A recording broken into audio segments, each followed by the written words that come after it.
So good, so good, so good. Spring styles are at Nordstrom Rack stores now, and they're up to 60% off. Stock up and save on Rag & Bone, Madewell, Vince, All Saints, and more of your favorites. How did I not know Rack has Adidas? Why do we rack? For the hottest deals. Just so many good brands. Join the Nordy Club to unlock exclusive discounts, shop new arrivals first, and more. Plus, buy online and pick up at your favorite Rack store for free. Great brands, great prices. That's why you rack. Kayak gets my flight, hotel, and rental car right, so I can tune out travel advice that's just plain wrong. Bro, Skycoin. Way better than points. Never fly during a Scorpio full moon. Just tell the manager you'll sue. Instant room upgrade. Stop taking bad travel advice. Start comparing hundreds of sites with Kayak and get your trip right. Bad advice? You talking to me? Kayak. Got that right. This episode is brought to you by Subaru. Go further in a long-range Subaru hybrid with up to 581 miles per tank in the Forester hybrid. Longer range, better fuel efficiency, and legendary symmetrical all-wheel drive standard. The Subaru Forester Hybrid. Visit Subaru.com/hybrid to learn more. Maximum range based on EPA estimated combined fuel economy and a full tank of fuel. Actual mileage and range may vary.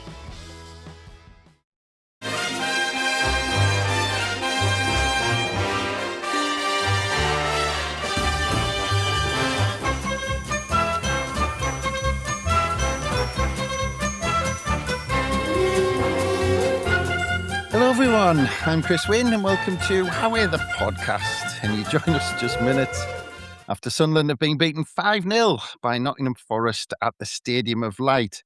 It's late on a Friday night when we all could have been doing something else or anything else. But no, we were all watching us go down 5-0 and now we're talking about it. So I'm starting to think there is something deeply wrong with us because I have two gentlemen with me who thankfully agreed to help me review the game before kickoff. So they were locked in. Well, at least one of them was anyway. Because first up, we have Brett with us. Good evening, Brett. Good evening, Chris. I don't know at this point you ask, like, are you right, mate? And you go, yeah, I'm all right. You're right. It's like, no, I don't know what. Had it not been for agreeing to do this, as I said, I'm decorating this weekend and I was at like half time tempted just to start now. And just knocked the whole match on the head. And because of this, I just sat and watched. And oh my God. Well, I was just about to ask Brett. I was like, well, what kind of fun things could we have been doing with our Friday nights? But you're actually being, sadistic about it and just saying I could just decorate. I could have started polyfilling the holes that need doing.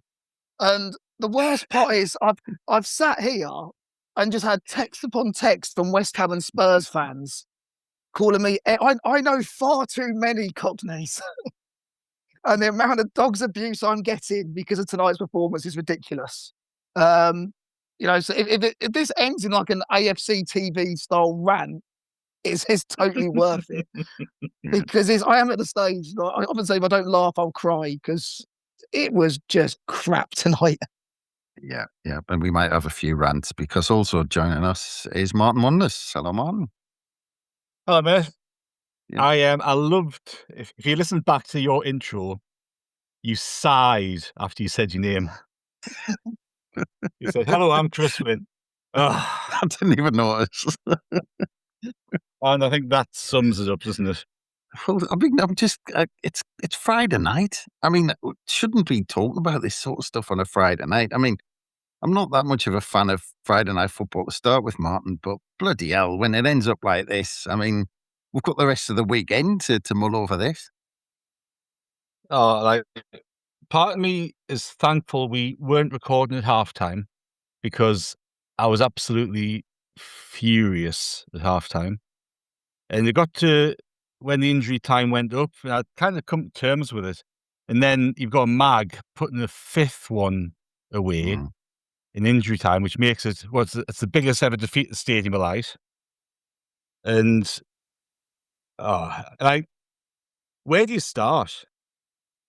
Like, where do we actually start with a reaction to that? Because it was, that first half performance was pathetic, shambolic, whatever you want to call it. And look, it's all in the context of a good season, blah, blah, blah, blah, blah. That was absolute shite. Absolute shite. On every single level you can imagine. Yeah.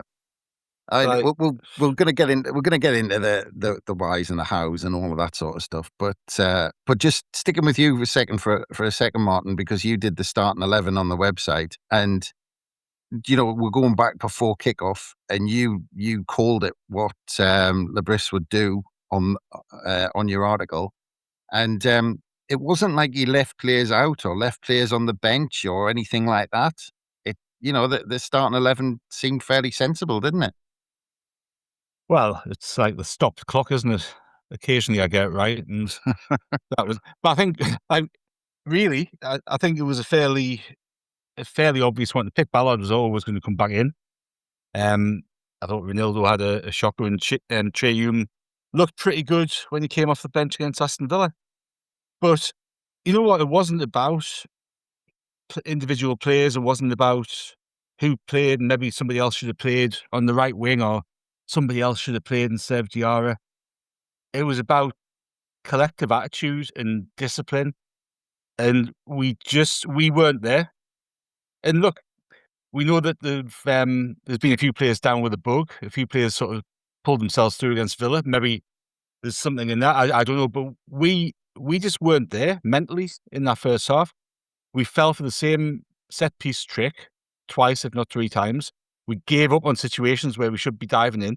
Even from the outset, I know we started okay, but we were sloppy on the ball.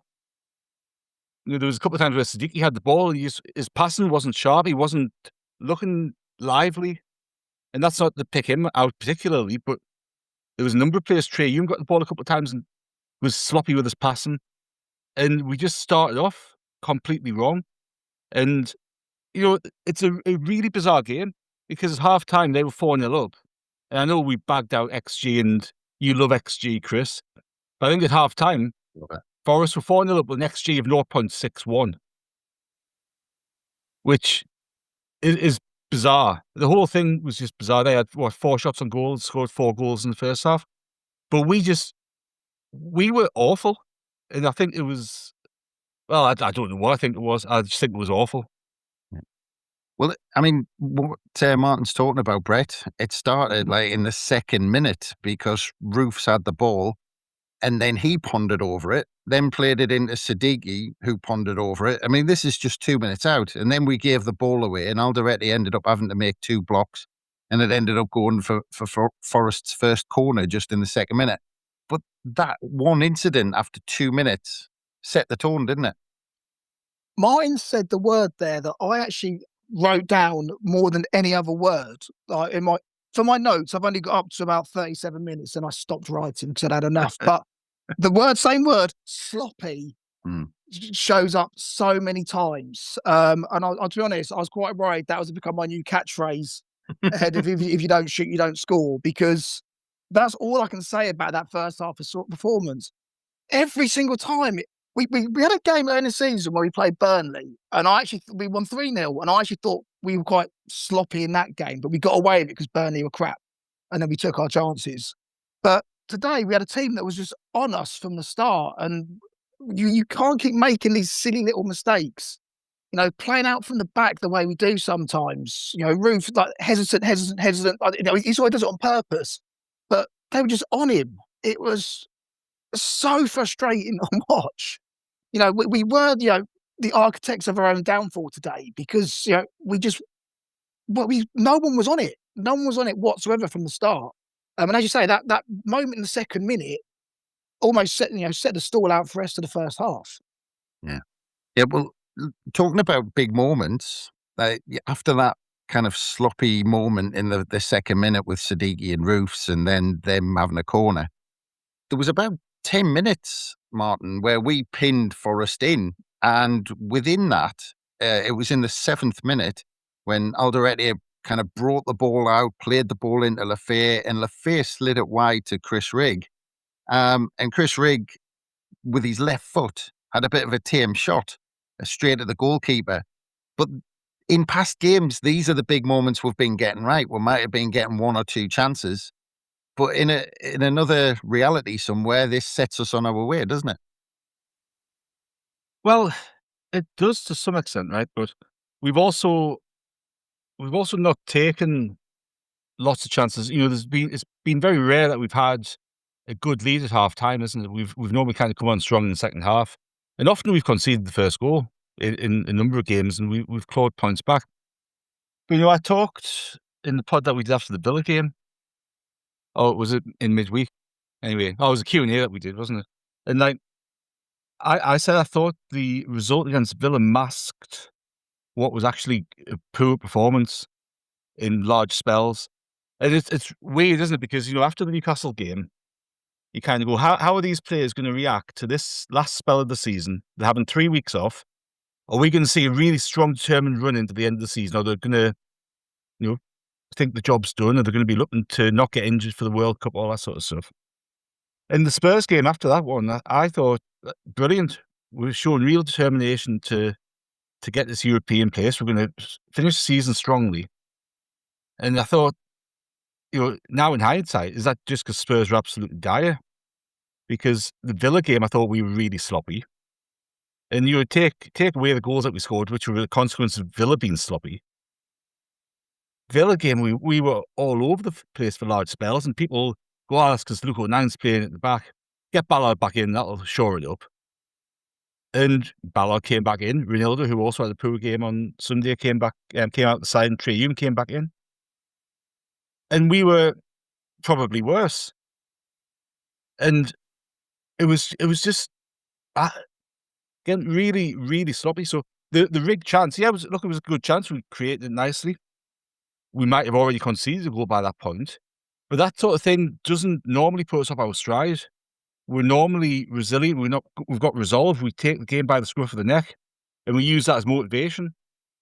And we just fell apart. And look, we can go through all the goals. We can pick through all the goals. I'm sure we will tomorrow in the podcast. But we just didn't the first goal. Really sloppy marking from a set piece. Trey Hume gives up because he goes, I'm just going to let that go over my head. He doesn't follow the ball back. He doesn't try to jump. He doesn't go for it. And you can argue all you want about how lucky it is, and it is a lucky goal, right? Because the lad tries to head it back, it hits off Trey Hume's head. It's comical. But if he defended that properly, that doesn't happen. And that was just one example throughout the whole team, and every single player is to blame and responsible for this, because we did not do the basics right. We did not show the attitude and determination or anything like that. The application, you can use whatever word you want. We did not show any of that we've showed in the vast, vast majority of games all season. And look, you can go, well, they got lucky with that one. We gave them the second goal, blah, blah, blah. It's sloppy. It's so bad. And people might go, well, at least we came out in the second half and give it a go. Well, I should bloody expect so. It's easy. That's easy to do that bit. What's not easy is what they didn't do in the first half, because you've got to do that right from the off. To be fair to that group of players, we've done it more often than not this season, and I'm not going to have a massive crack at them for anything else apart from this 90 minutes or 97, 100 minutes, whatever it ended up being, because today it was appallingly bad. And you know what? In a different sort of situation, and I'm not advocating this for a second, so please don't misunderstand me, that's the sort of performance that gets a manager sacked. That first half performance that those players put in. Now, I'm not suggesting anything at all like that, but that is the sort of performance. That's how bad it was, because there was just nothing there. And the Forest goals in the first half, the second, third, and fourth one came in, a ridiculously short amount of time. And we didn't change. I know it was a short amount of time, but we didn't change anything. We didn't seem to mix anything up. We just kept on doing the same thing. Now, they were really good. They pressed us really well and all that sort of stuff. But we have played and beaten better teams than that this season. And we just gave up. And that first half performance, if you look at the quality of players that we've got, that was the worst performance that we put in a long time. I mean, as Martin says, that they'll go through the golden details just for the fun of it, probably in tomorrow's podcast, Brett. But looking at that first goal and just taking that as, because I actually think that was a little bit against the run of play at the time, to be honest. But they got it from that short corner. Siddiqui and Martin kept saying sloppy. You kept saying sloppy. Siddiqui was slow getting out. We didn't react to the short corner, them getting an angle, putting the ball to the back post. But it came from, even the corners, it came from us giving the balls away, trying to play out from the back. But the problem is, Brett, the short corners, the way they created angles on the crossing, the way they were pressing, they kept doing the same things, and we kept making the same mistakes without changing a thing. We did. Throughout that first half, we were making the same mistakes over and over again. And it was a blessing. The halftime whistle came so Reggie can get him in there and try and sort something out. Obviously, he made some changes at half time, but we just, I don't know what it is. We just weren't, at the time when we needed like the leaders to pick us up, to somebody to take control over it. I think there might have been even a little huddle at one point, maybe after the second goal. I think they said, they're trying to work out, the players on the pitch are trying to do something, but we just weren't learning any lessons today. And as Martin said there, obviously, the second half we were better, but also Forest completely took their foot off the gas. They've got that European game on Thursday night. That's, they definitely had that on their mind after that. So we should have done a lot better the second half. But it is just no one was learning from any mistakes. And it was such a bizarre game. I've got no more say on it. It's just so weird. Yeah. Well, Martin, talk to me about this playing out from the back, because it was so bizarre. We've seen it, the people were talking about the goal kicks against Newcastle, and there was obviously there was the incident, but then we could see there was a clear plan behind it. I didn't quite get it. And I don't know what it was with Roofs, whether it was maybe overconfidence or whatever it was, because he kept doing this little drag back thing that actually made it more difficult for him when there was a pass on, because he wasn't ready to play the ball forward. He kept kind of putting it under his foot, almost to obviously bring the striker on. But then he was putting himself in an awkward position when the ball was on. And in the end, he was rushed, and the likes of, the goal where Wood kind of charged it down a little bit. So what is it with us trying to play it out from the back, especially when a team pushes so far forward on the press? Surely it would be best to change it up now and again and play it long into Brobby and play off him. Well, look, I understand the logic in trying to beat the press, because obviously, but if you can do that, you've obviously got a numerical advantage, because they push so many people forward to try to press the ball, and you can then go out and break. But I thought it was absolutely needless for us to try to do that in this game at that stage of the game. So we know that Forest need to come to us and try to win. They need points to avoid relegation. So we knew that they would start off really aggressively and really try to get an early goal, which obviously happened. For us, and this is where it's such a confusing display, because we are usually so smart and switched on tactically and quite pragmatic in games. We've typically been quite happy to just let a game settle in. We've been quite happy to not have a great deal of the ball and be really solid defensively, look to catch teams on the break. And then when the game opens up later on, we've opened up and tried to do different things. And I just thought whether we were overconfident or whatever it was, but we were, as you say, playing out from the back right from the off against a really, really strong aggressive press. Now, that's not something that they've taken us by surprise with. Anyone who watches Forest or has seen highlights of Forest know that that's what they've been doing. That's what they're good at. They've got some really good players who can do that. You've got Roofs there. We've praised Roofs' ability with his feet, and he's an excellent goalkeeper and really, really good with his feet. But you're right, today his touch seemed to where his touch normally sets him up for the pass, his touch today seemed to kind of take him into a position where we needed another touch. And the goal that we gave away, the second goal, for whatever reason, he actually put into his right foot, which is obviously his weaker foot. Now, in that situation, he's got Ballard over there, he had Alderete over there, and Grant Xhaka in front of him. Wood's approaching him. He's got the ball on his right foot. He just knock it out with Ballard, who can then knock it into Xhaka because Wood's already pressing. And look, I know it's dead easy for us to watch the game, sit here afterwards going, he should have done this, should have done that. He's making the split-second decision. And it's obviously something that's been coached, right? It's obviously something that they've worked on training to try to beat the press.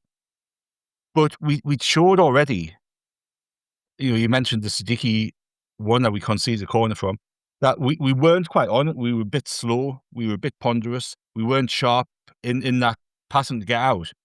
I watched the Spurs-Brighton game last weekend, and Brighton did that brilliantly in terms of beating the press. They were fantastic at it. They were so slick, one touch, pass, quick.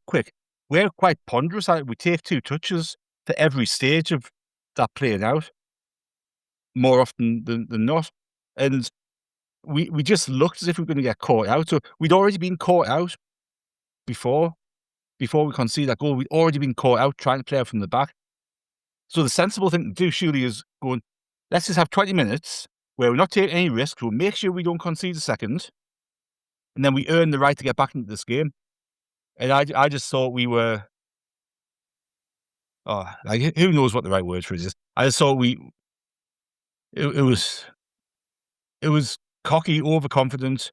We weren't taking it seriously. It didn't seem like we were actually there. I say it meant there was 11 players on the pitch, 10 of them in red and white and the goalie, but it just didn't seem that we were actually there. We weren't switched on. We weren't demanding things off each other. We weren't doing anything. Oh, look, you can. I was actually until I conceded that fifth, I was actually quite kind of resolved with all of this, and I was going, all right, it's fine. But now, conceded fifth to a mag, and then we're talking about this. I'm getting bloody more frustrated now than I was earlier. Well, I think that's a perfect time for us to try and think up of some new words to describe just how bad that was. So I think it's time for us to take a quick break, and we'll be back very soon. The new LinkedIn Hiring Pro can't undo your last hire. The empty seat. Who was actually just that? An empty chair in your office because you couldn't find someone to fill it. So it just sat there costing you money with all its fancy ergonomic features. But LinkedIn Hiring Pro can make it easy to fill that seat with the right candidate. With nearly 60% of businesses finding someone to interview in the first week alone. Hire right the first time with LinkedIn Hiring Pro. Post a free job today at linkedin.com/quality. So you're saying with Hilton Honors, I can use points for a free night stay anywhere? Anywhere. What about fancy places like the Canopy in Paris? Yeah, Hilton Honors, baby. Or relaxing sanctuaries like the Conrad in Tulum? Hilton Honors, baby. Ooh, what about the 5-star Waldorf Astoria in the Maldives? Are you gonna do this for all 9,000 properties? When you want points that can take you anywhere, anytime, it matters where you stay. Hilton, for the stay. Book your spring break now.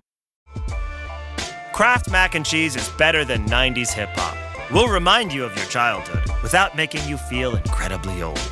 Kraft Mac and Cheese. Best thing ever. And welcome back to How We're the Podcast. And of course, we are still in the middle of talking about our 5-0 defeat against Nottingham Forest. And Brett, I mean, we're talking before the break about repeating those mistakes. But how worrying is that? Because, I was asking Martin a question about us playing out from the back, which is all well and good if you can do it. But on a night when it's just not happening, how worrying is it that the players don't think on their feet and just think, well, let's do something different? It is worrying. I say it's worrying. Thankfully, we're at that stage of the season where I can now see the season almost coasting out to the end of the season, and we'll probably end up finishing maybe like 12th, 13th or something. Which, at the start of the season would be brilliant, but to get in the position that we were, like had we won today, we was above Chelsea, and it's it just feels like, why aren't we, still, really on it like we have been all season to finish as high as humanly possible we can get? Why are we not learning from these lessons? Why are we? It is. Every time you come and start talking to us, both me and mine just get really frustrated with what we're saying, because it is just, once again, like such a missed opportunity. Now, to be fair though, full credit to Forest. I know we're sort of saying how bad we were. Obviously, they were up for it today, and we just couldn't cope with that. And I think, is that the mindset now? Are these players on the beach? Which is even more of a concern, I think. Because had this game been 6 months ago, I can't see that result happening. So I don't know. It's we've got, was it Wolves next, and then we've got to have a do something. We've got to show some fight back in us, because I thought the fight was there after Villa. Once we come back after Villa, I thought there was a fight in us, and then like today there was nothing. Well, just on Brett's point there, Martin, giving credit to Nottingham Forest, you talked about some stats, and I think looking at towards the end of the game, they had 5 shots and scored 4 goals before that 5th one. I mean, how much was it that we were really bad, or actually Forest came and did the perfect away performance? Because I'm not convinced Forest were all that good. I think we just played into their hands, and we were our own worst enemies. Should have had Johnny on, shouldn't we? He loves stats. XA or XS, XS, how shite we were. Oh man. Forest weren't great. If we were Forest and we'd gone and put that away performance in, we would go brilliant. We've restricted them to barely any shot. We hardly had any real efforts on goal. Obviously, we had a disallowed goal, which we can talk about if we want to prolong the misery and agony.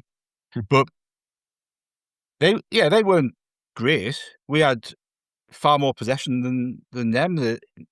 But we just gifted them goals, and this result was completely down to us rather than being down to them. Mm. This result came about because we were so bad and gifted them goal after goal after goal. They didn't carve us open too much. They didn't didn't have us run. It wasn't a case of us being outplayed by them. Don't get me wrong, we weren't outplayed by Forest. They wanted it more. That's what I'm not saying that they were the better team. They were a better team in the night. When I'm saying to give them credit, that they wanted it more out of this game. That's what I'm saying. I'm not saying definitely sharper. Yeah, no, they were right, but the point is, we gifted them the goals. We can't say that we lost 5-0 and Forest was shit, can we? So, well, no, but this is the thing. Like, if we played against a Man City tonight, an Arsenal tonight, that's a cricket score. If we went into a game against Man City or Arsenal or any of the better teams in that league, with the attitude that we went out with and with the application that we went out with, that's a cricket score. That's how bad we were in that first half. It's like, and look, I think we get beat off any team in the top 3 divisions of English football today playing like that in the first half. Because we were that bad.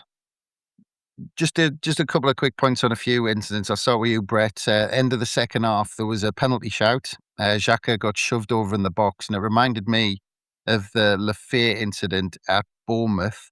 But the referee had none of it, and it didn't even seem like VAR wanted to know either.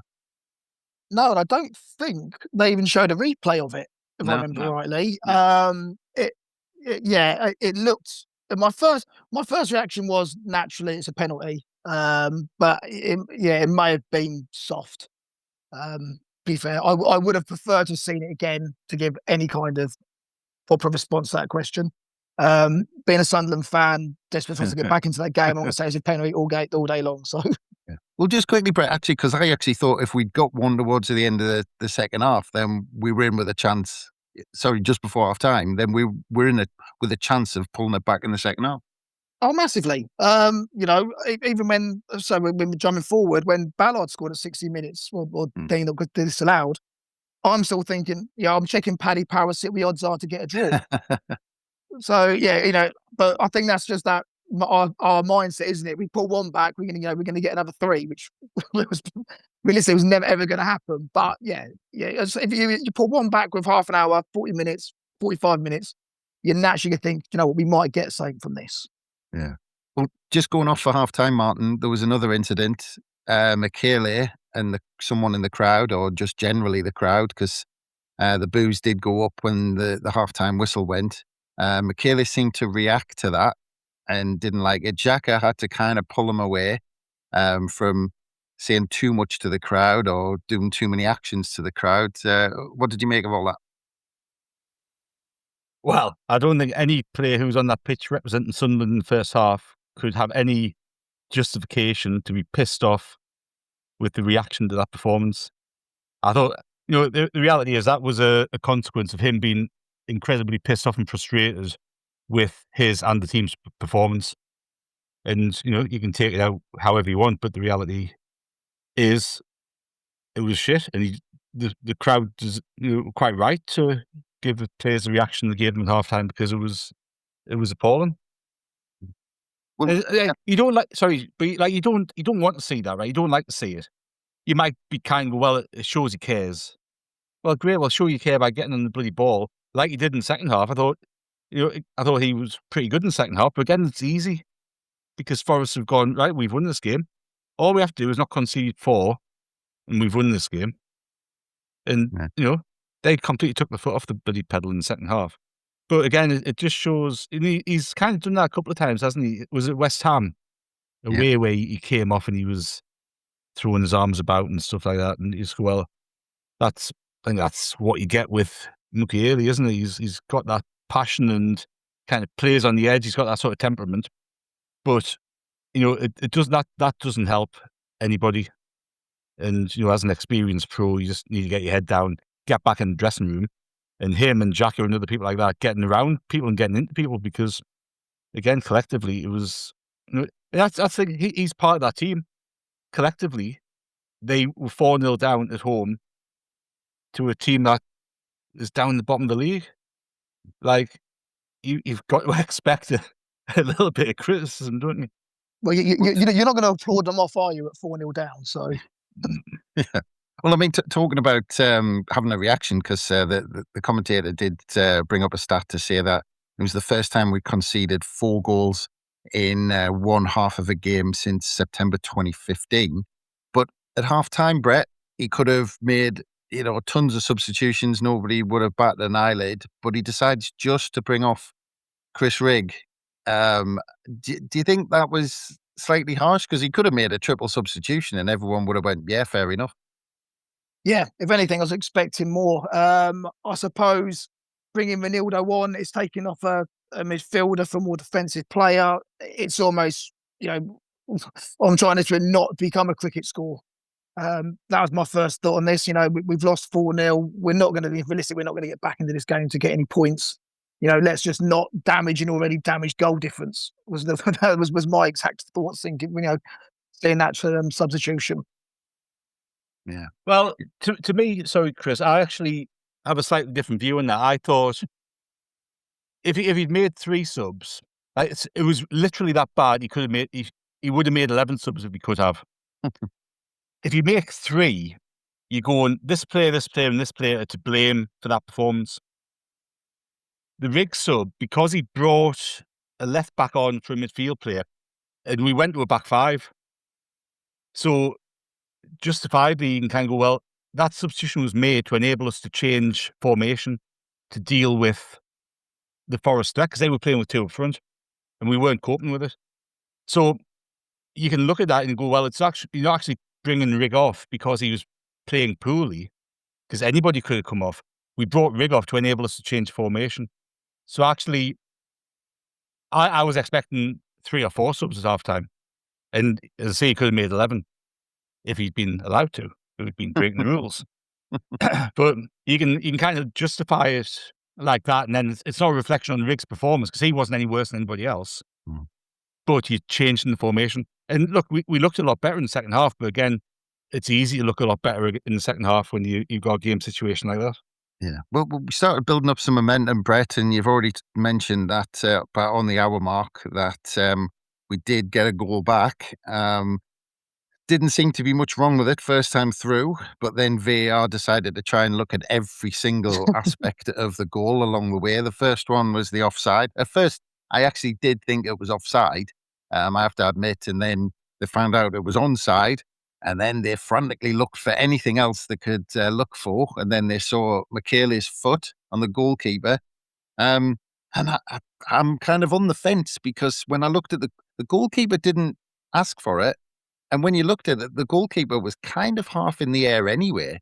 So I don't know, was it one that was kind of fair enough and you've seen them given, or should we be getting away with that one? Yeah, well, first off, I actually agree with you what you said there. My initial thought was Michele was offside, but it was only because obviously there was a lad in the centre's foot or boot was just keeping him on. Yeah, well, seeing it in super slow motion, you think, oh, actually, has he sort of impeded that jump? Look, at the end of the day, we're 4-0 down. For the sake of entertainment, give us that goal anyway. even if he chopped him down ridiculously, and he didn't, just give it. Let's have some entertainment on this game. See what happens at 4-1. No, but I've said, it is one of them. Once you slow it down to such a stupid pace, you think actually it might have touched him. Real time, I don't think there was anything in it whatsoever. I don't think it impedes him. The keeper has jumped. He's not going to get anywhere near it. For me, that should have stood. But it's once you slow it right down, it's hard to argue against it. Annoyingly, yeah. I'll bring you in on it, Martin, because this was our last chance basically to try and get some momentum going. We'd built it up, and if we're getting this first one, who knows? But it was ruled out. Do you think that was fair? Well, Brett just says it's hard to argue against it. I'm going to give it a bloody good go, I can tell you, because I didn't realise football had become a non-contact sport. No, again, Martin, right? It's slow motion. I'm saying, but football's not played in slow motion. No, that's why I said. You've just said it's hard to argue against, and I'm going to argue against it. It should have been a goal. I said it should have been a goal, but in super slow motion, when they shot it, they think, oh, actually, yeah, you might have got him there. That's what I've said. So I actually thought it was a goal before you throw me under the bus. We know what it is. We can clip it, and you clearly say it's hard to argue against the decision. You know what it is? A 5-0 defeat for the lads is like that pink gloop off Ghostbusters 2, where it just makes everyone angry with each other. No, right. In all seriousness, when did football become a non-contact sport? When aren't you allowed to have contact with the keeper? Because they're going, oh yeah, you definitely touched the keeper. You're allowed to touch the keeper. You're allowed contact. It's a contact sport. It's not as if like he's come in and the ball's over on the other side of the pitch and he's blocked him or something like that. He's played the ball. His natural momentum's took him in the direction of the goalkeeper. That's not a foul. That is not a foul. It can't be a foul. And you've got this line about, was it natural contact, or it's, I can't remember what the phrase is that VAR often use. If that had been an outfield player in that collision, that does not get given. That does not get ruled out. And like, he just followed through from putting the ball back in. It was his momentum took him in. What's he supposed to do? He did not foul that goalkeeper. He collided with him a little bit and touched him, but you're allowed to have contact with other players. And it was just like, honestly, if that had been at 0-0 in a game that we needed 3 points from, I would be absolutely furious with that decision. I think just on Brett's point though, being in slow motion, and again, isn't played in slow motion. But unfortunately, Martin, the way VR is at the moment, they keep playing things in slow motion. This is what I'm saying. It's not. I didn't think it was a foul, but because it's the way they show it, and his foot hits his, they foot hit each other. That's what they've called it. I'm saying that's why they called it. That's that decision. That doesn't make me think it's a foul. I thought it was a goal. Yeah, and I'm agreeing with Brett that because of the way, and again, it's a fault of the VAR and how they view these incidents. Because in slow motion, I think it looks like, which isn't really true because it's his momentum, but it looks like Michele raises his leg at the last minute when he's making contact with the goalkeeper. Now, when you see it in full speed, you realise that actually he's trying to stop himself when he's sliding into the goal. But because they view it in slow motion, it just looks like he raises his leg to trip the goalkeeper. And so it's not a foul. I didn't think it was a foul. I was kind of hinting at that when I was asking the question that, I think, and actually I already think the goalkeeper was diving before the contact was made, and I don't think it impacted the goalkeeper's dive. And I think he would have scored anyway, which means it shouldn't have been a foul anyway, regardless, because it had no impact on the goal. But like you can look at every single. This is like, what we should do is a room 101 and put VAR in it, slowing down VAR replays. There we go. Let's rebrand this podcast. Yeah, it's not a match reaction. It's a room 101 extension. Added Well, time. we can all agree that can go into room 101. Yeah. Well, look, after this point, all I've written is Anderson scores 5th, and that's all I've got. But Brett, just going back to you on, look, 5-0 at home. I mean, we've talked about how bad that performance is. I mean, and I don't think I've seen a performance like that at home for a good long time. I've almost forgotten about performances like that. How bad is that in the context of the season we've had and the position we're in where, we've said the E word a lot over the last few weeks, qualifying for Europe potentially. It was probably, a fool's hope, but, not huge amount to play for. We've made the target that we set out to do this season. So how bad is this in the context of this season? I'll be honest, losing 5-0 is never good in any context whatsoever. Even if this was the last game of the season and we put the kids out, you don't want to be losing like that kind of scoreline at home. And we might not have actually seen the full context of that result until these next 3-4 games either. So no, it's a really, really bad result today. So I don't care if we're, what stage of season we're in. You don't want to be losing games like that against teams who are below us in the league. We've been struggling. It's not a good look whatsoever. So yeah, for me, it's a terrible result. Yeah. Absolutely terrible. And obviously, Martin, as Brett said, terrible result. We can't get away from that. But what's the most worrying aspect? Because we were looking for a reaction after the Villa game. Didn't really come. We were looking for a reaction when we went behind against Forest. It didn't come. Half time, we thought, right, let's have a reaction in the second half. I'm not sure there was a reaction. People say we played better. I think Forest just took their foot off the gas completely. We've mentioned that. So what's the most worrying aspect about this defeat against Forest? Well, I think there's two bits to this. So you've got, the attitude and application that the players showed in that first half is incredibly worrying because we haven't seen anything like that from them this season. And I didn't think they had that sort of performance in them. I actually thought we had a far stronger, mentally stronger team than was on display in that first half. So we've showed some real weakness there. And we've, and again, how do you describe it? Who knows? It was like they didn't care in that first half. And I don't say that lightly, but that was the sort of performance. I'm not saying they don't care, but they played like they didn't care. So in the context of the game, it's a real concern because we just looked all out, completely all over the place, out of sorts, whatever you want to say. It becomes a bigger concern if we kind of stumble to the end of the season in the same manner. Because that momentum that we've had for a lot of the season just dissipates. And what you don't want is to go into the summer on a really bad spell of form. So if we turn in lackluster displays like we saw tonight in the next few games, obviously that has an impact on the league position. It has an impact on the mood around the club. It has an impact on potential signings. Obviously, Europe looks like a distant dream, and it looks like it could be on a couple of hours ago. And that impacts the signings you make and the players we can keep hold of and all that sort of stuff. Who knows what the speculation about Lebris earlier in the week, what impact that had?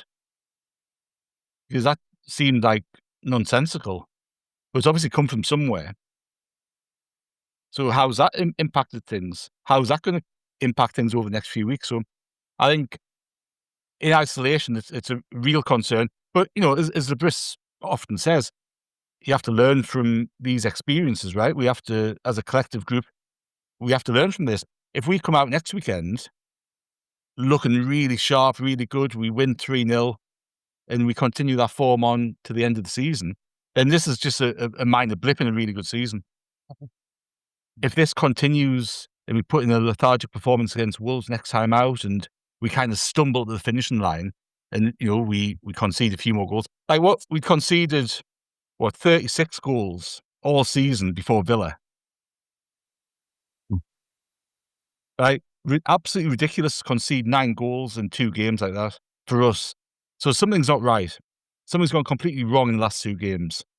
And we need to rectify that from now to give us a relatively strong finish to the season, to set up the summer, to set up next season. Because what you don't want is to have another 4 results kind of like we've had in the last 2 games. Because again, I don't take any pleasure in that Villa game because I thought we were poor. So you don't want to finish the season shipping goals, not picking up points, because that sets you up so badly for next season, and the pressure's on from the off for next season. So, how important this is, only time will tell. And I think these players collectively, and look, from what we've seen of them all season, we normally respond to setbacks really well. And you can guarantee people like Xhaka and other people in the dressing room will be grabbing players by the scruff of the neck and figure out what's going wrong and have a determination for the rest of the season. But the evidence will be on the pitch, won't it? And I think we need to see a really strong response to that over the next few weeks because, again, it was in isolation. Now, this isn't a comment about the whole season because we know they've been great, right? And I think it's really important to have that context and go, we've had a great season. This bit was really shit. We were offered today completely. Every single player was offered today. They need to figure out the reasons for it. They need to figure out how to put it right. But just as we've praised them when they've been really good, we have to criticise them when they've been shit. And today they were awful. So we've got to say that, but you put it in the box and we move on. And hopefully they can put it in the box. And if we can, and we finish the season strongly, then it's a little footnote where people go, "Cock, you remember that game? That was bloody awful." If we don't respond to it really well, it becomes the point where things started to unravel a little bit. So the reaction has got to be spot on this week. Same putting it in a box. It just means I've got a whole weekend of trying to avoid football now. But anyway, that's a different story. Right, gents, I've had enough talking about that, to be honest. And I've got, I like to think I've got better things to do on a Friday night. Well, I'm not sure I have, to be honest. But anyway, just leaves me to say thank you very much, Brett. And thank you very much, Martin, for jumping on and talking about that, because I'm sure you didn't want to, but you did brilliantly. Thank you very much, gentlemen. And thanks again, everyone, for listening. Don't forget, if you want it, we've got loads more analysis of that 5-0 defeat against Nottingham Forest on the Roker Report website. And of course, we'll be back with pods every day as usual to respond to that and hopefully look forward to the next game at some point. So look out for all of that. But from us, it's bye for now.